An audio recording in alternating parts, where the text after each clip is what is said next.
Hey again, everybody. So I've been requested to make a video about what people can do about their tinnitus, especially the new sufferers. Yeah? Okay, so firstly, I'm going to start out with what new sufferers can do. Now, this is compiled over just over thousands of hours of my research.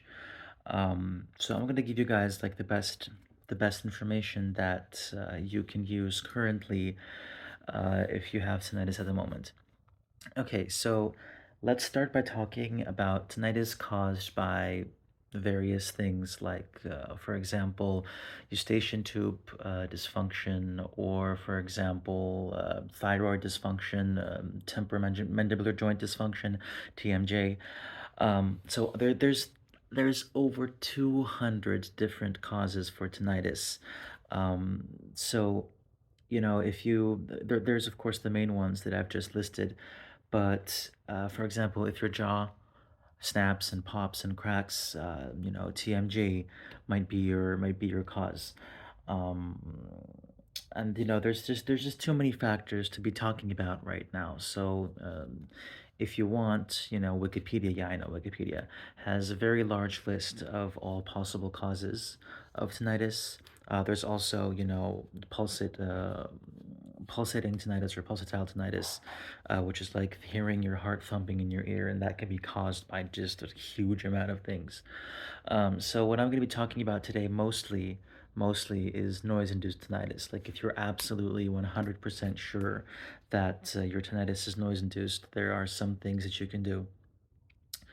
Um, Unfortunately, there is no magical cure just yet.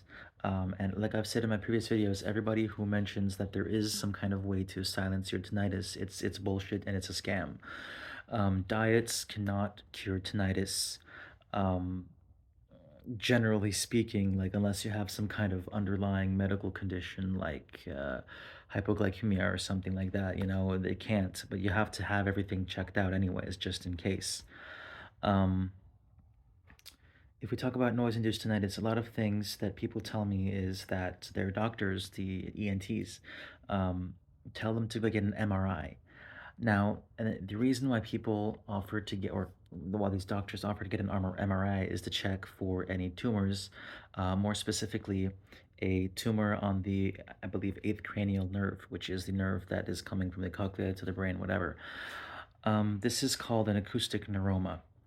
Now, usually when people have an acoustic neuroma, their tinnitus is unilateral, which means it's only on one side. If you have bilateral tinnitus, which is from both sides, then you should absolutely not get an MRI because it is not worth it. Um, MRIs are excruciatingly loud, and the chances of them making you worse are very high. It doesn't even matter how many earplugs or earmuffs you have; it's still extremely loud, and I do not recommend it in any situation, except for except for unilateral tinnitus. That kind of progressively gets worse with many years. Um, the chances of having an acoustic neuroma are very small, like I've previously mentioned. So if you are almost certain that you got your tinnitus, yeah, from noise exposure or prolonged noise exposure, then don't go for an MRI, period. What else can I say? About diet. Now, I've been getting a lot of replies about people saying that, oh, diet is so important. Yes, having a healthy diet is very important. But that's just for general health. If somebody is healthy, then they're just going to be happy, more happier. Yes. Um, However, diets do not cure tinnitus. There are some document causes of tinnitus, like vitamin B12 deficiency, vitamin D deficiency, but there's so many of them, so you have to look into that. However, again, if your tinnitus is noise induced, then the chances of this being the case are very small. Okay, let's move on. So you got tinnitus. Yeah, you wake up, you got ringing in your ear or in your ears. What do you do? Firstly, don't panic. Don't panic. It is very important to know that the vast majority of tinnitus cases resolve themselves with time. They go into remission. I can't even begin to explain how many people I know just from my life and from talking on my community, who've had their tinnitus completely go away over the course of a couple months, maybe a few months. Sometimes it can take years. Now, like I've talked about previously in my other videos, this is possibly, and I would say almost certainly, especially in the noise induction cases, caused by a resurgence of the potassium channels. Again, potassium channels dampen excitatory signals. And when when some people they say that, hey, I went to a concert yesterday and I got tinnitus for like a week and then it went away. Now, some people might say that this is due to the hair cells in the cochlea bending and then like unbending or something like that. Yes, that can be a cause, that can be a reason for tinnitus going away, but I do believe that it's mostly in part due to potassium channel resurgence. So anyways, what can you do now? What can you do now? Is there a cure right now at this moment? Officially on the market, no. For noise-induced tinnitus, no, there is not. However, if you want to kind of break the rules a little bit, then there are methods to get Zen 1101, Epsilon, HPN07, the Hue Institute pill. Um, Now, the Epsilon and HPN07, they do not suppress tinnitus, but HPN07 is a very, very strong antioxidant and a very, very strong anti-inflammatory drug. It has no side effects. It's been proven by numerous clinical trials and research to have no side effects. So there is literally no reason not to take it. And it has a very, very high chance of keeping you from getting worse. Like if you're getting exponentially worse, then this is something that you can take, especially if you have noxicusis or hypoacusis or very reactive tinnitus. Um, Now let's return back to Zen 1101. Now, some people are kind of afraid of this drug, and they should be. It's a potassium channel opener. It's a very serious drug. However, over the course of the past, I would say 6 years, Xenon Pharmaceuticals has been conducting clinical trials on people, and if I remember correctly, only one of them had blurry vision after taking it for a year, I believe, or at least a few months. And this was at the highest 20 milligram dose. Now, again, people with tinnitus are wired differently than people with epilepsy, obviously, which is what Zen 1101 is generally for. It just coincidentally happens to open the exact potassium channels responsible for the tinnitus generation in the dorsal cochlear nucleus of the brainstem.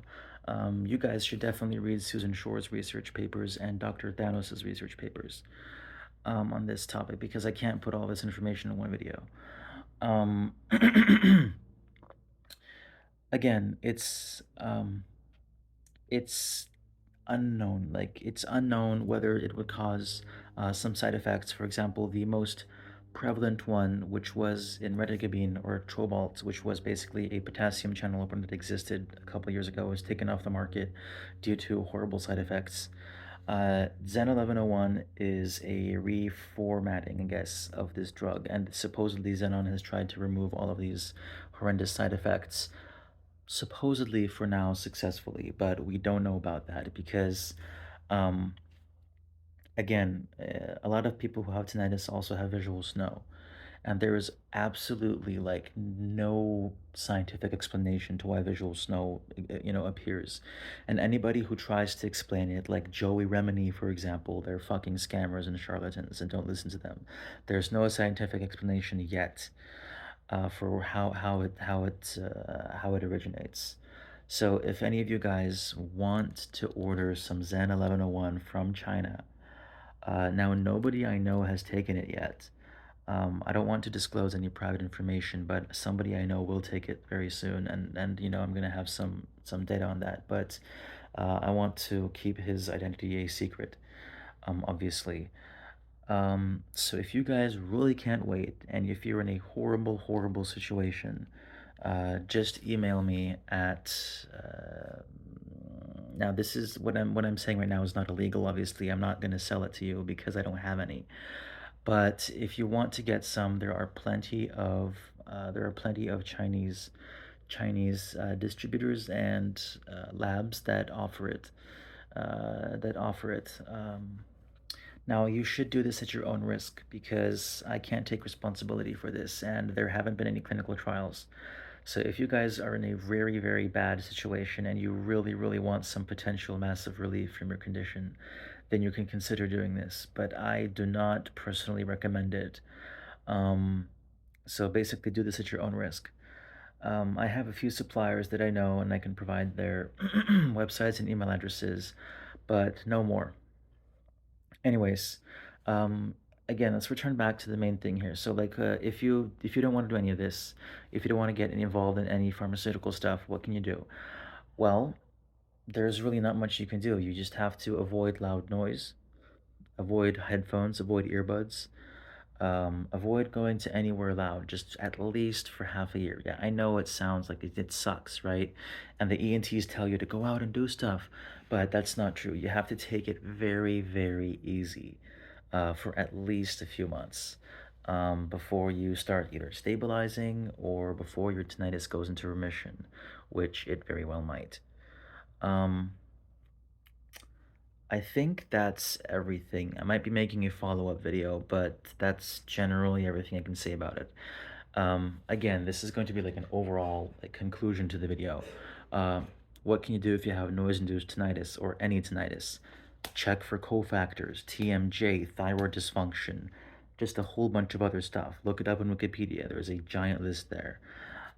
If you are sure you have noise-induced tinnitus, what can you do? Avoid MRIs, avoid loud environments, get hearing protection. There is no such thing as overprotection. It's a myth. It's bullshit. Um, to get your anxiety under control, cognitive behavioral therapy, meditation, yoga for anxiety, not for tinnitus. It doesn't cure tinnitus. Um, if you want to go the more extreme route, you can get Xan 1101 from China, or you can get HPN07 from China, or you can get Epsilon from China. Again, Xan 1101 is a very serious drug. We don't know what it can do to you. I mean, on the side effects side, for example, we don't know what it does to tinnitus patients. Like there haven't been any tinnitus clinical trials, only on mice. But all the science points to this actually being the root cause of nose-induced tinnitus and it helping very much. Um, if you don't want to do any of this, yes, like I said previously, avoid loud noise, avoid like places where loud noise can happen unexpectedly. Preferably if you're very bad, if you're very unstable, and if your tinnitus is reactive, and if you have hyperacusis or noxicusis, go somewhere quiet as possible, and stay there for as long as you possibly can. That's exactly what I did, and I saw results. I couldn't even talk. I didn't because of my hyperacusis and tinnitus spiking. I couldn't talk for over half a year. I was just silent. I couldn't see anybody. I couldn't do anything. I couldn't even eat food. I had to make a just disgusting mush of rice that I would just swallow without chewing. That's how bad my tinnitus and hyperacusis was. Now, my tinnitus right now, I wouldn't say it's cured, but definitely not. I still have pretty loud tinnitus, but I can say that the quality and intrusiveness has gotten much better just with time. I used to have over 15 to 20 tones, and my tinnitus was so loud that I could not hear what people were saying. It still is pretty loud. I can hear what people are saying now, so maybe it has gotten better loudness wise, but I'm not sure about that. I don't think so. My hyperacusis is obviously much better. I can talk and I can work again. I can have fun and I can enjoy life. I can go walk in the park. I can go walk in the forest that's nearby um, with my headphones, of course, my earmuffs.